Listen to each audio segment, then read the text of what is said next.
The second scenario a firm could find itself in the short run is where it's earning normal profits or zero economic profits.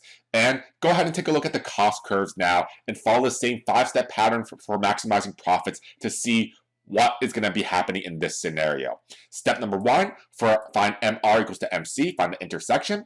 Step number 2, go ahead and find the profit maximizing quantity. You go straight down. That's going to be a Q of 4.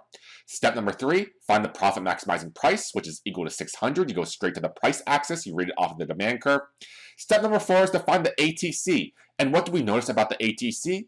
The ATC is exactly at the intersection of MR and MC, so that tells us that ATC is exactly equal to the price as well.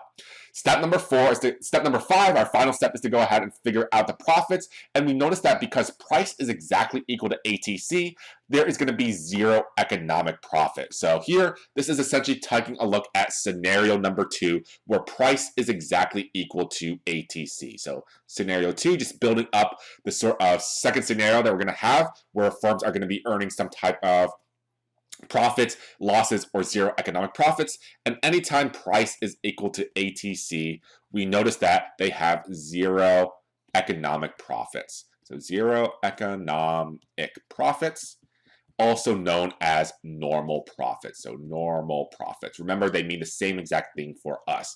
And if we wanted to find our profits, we figured out that the price was equal to 600. The ATC was also equal to 600. We multiplied by our profit maximizing Q. It doesn't really matter because these two are equal. So 600 minus 600 times 4, 0 times 4 will give us an economic profit of 0. So scenario number 2 that the firm can find itself in is exactly where the firm is going to be earning normal profits.